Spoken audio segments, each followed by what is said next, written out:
Bismillahirrahmanirrahim. Assalamualaikum warahmatullahi wabarakatuh.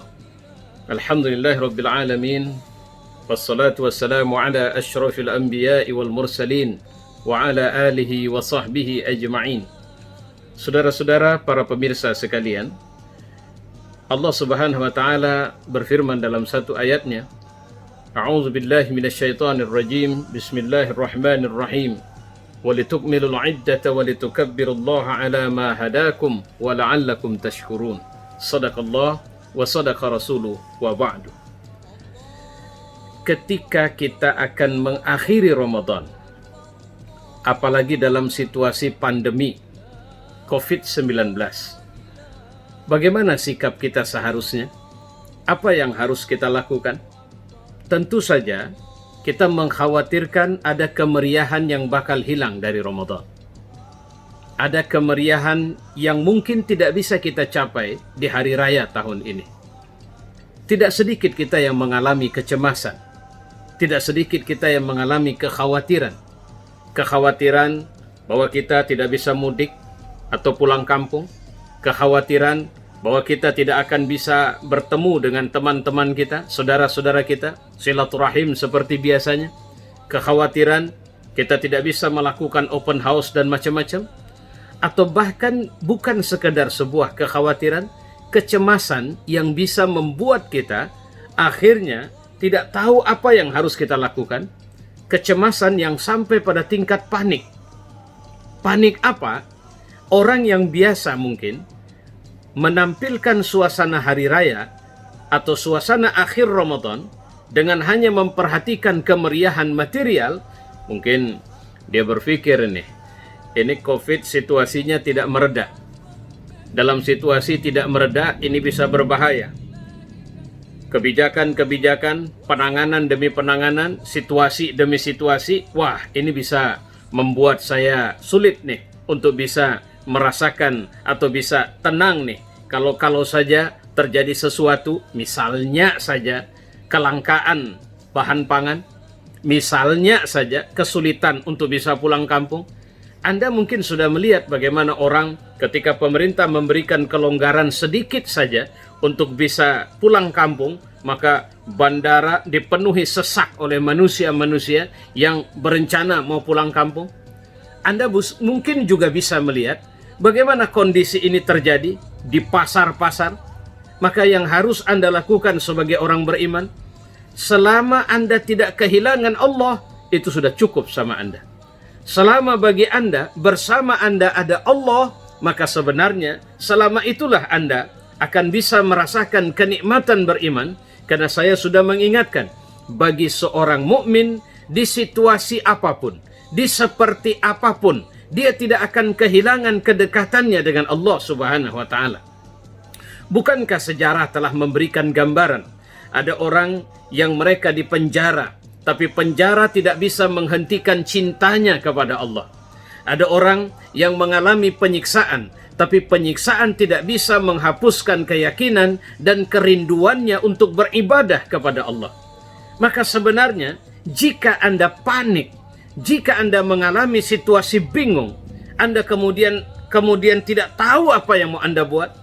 Ada sebagian orang yang pergi ke plaza, memborong ini, memborong itu, karena mengkhawatirkan ini mau hari raya, situasi selepas hari raya tidak menentu, wabah yang terus menyebar juga tidak menentu, maka bisa membuat nanti, wah ini bahaya, tidak ada bahan ini, tidak ada bahan itu, kita belum tentu dapat ini, harga bukan mungkin akan lebih murah dan sebagainya. Situasi-situasi ini, disinilah sebenarnya rahasia keimanan, kekuatan keimanan kita diuji oleh Allah Subhanahu wa taala. Saudara-saudara, bahkan Quran memberikan pujian kepada seseorang yang di saat dia sulit pun dia masih mampu berbagi kepada orang lain. Bahkan Quran memberikan pujian, ini merupakan support kepada cerita Fatimah Az-Zahra. Di saat dia sedang puasa dan tidak ada yang bisa dimakan, sampai-sampai dia bisa menyerahkan kalung pemberian ibunya dan kepada seorang pengemis, yang pengemis itu menjual kalung itu ke pasar untuk bisa ambil makan, yang kemudian belakangan ketahuan oleh Abu Bakar Siddiq, ditebus oleh Abu Bakar, diserahkan kepada Rasulullah. Rasulullah terkejut, ini kalung Khadijah, kenapa bisa ada di tangan Abu Bakar? Ceritanya panjang, Abu Bakar menceritakannya, kemudian disampaikan kepada Fatimah Az-Zahra. Rasulullah menangis, menceritakan betapa sebenarnya luar biasa sekali akhlak ini. Saudara-saudara, sanggupkah Anda di situasi sulit, Anda malah masih berbagi? Sementara kita melihat di lapangan, dalam situasi sulit, orang yang punya duit, mereka kemudian berpikir gimana caranya bisa menumpuk untuk kemudian mereka bisa menyimpan dengan alasan jaga-jaga. Saya perlu sampaikan, bagi seorang mukmin ada sebuah keyakinan bahwa Allah lah yang menjaga kita. Bahwa rezeki kita, kalau satu butir beras itu memang rezeki kita, dimanapun dia tetap akan sampai ke mulut kita. Satu titis air itu memang rezeki kita, dimanapun dia tetap akan kembali kepada kita. Yang artinya, seorang mukmin meyakini tidak ada peristiwa yang menimpa dia, kecuali biiznillah. Tidak ada sesuatu yang akan datang kepadanya kecuali biiznillah, yang terhindar darinya kecuali biiznillah. Manusia yang mampu berbagi inilah yang sebenarnya harus semakin kelihatan di ujung-ujung Ramadan ini. Yang kemudian lanskap pandangan kita itu harus meluas, telinga kita harus mulai melebar. Kita sudah harus mulai biasa mendengar orang yang merintih menangis karena lapar. Anak-anak yang mungkin bertanya kepada ibunya, bertanya kepada ayahnya, bagaimana baju hari raya mereka? Bagaimana jajan mereka? Apa yang terjadi hari ini, ayah?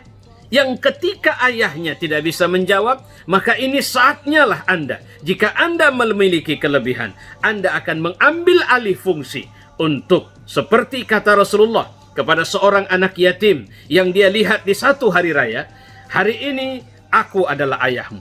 Hari ini kau tidak boleh menjadi orang yang sedih, nak. Hari ini, inilah saatnya, kalau kita punya kelebihan, maka kita memberi kepada orang yang berada dalam kekurangan.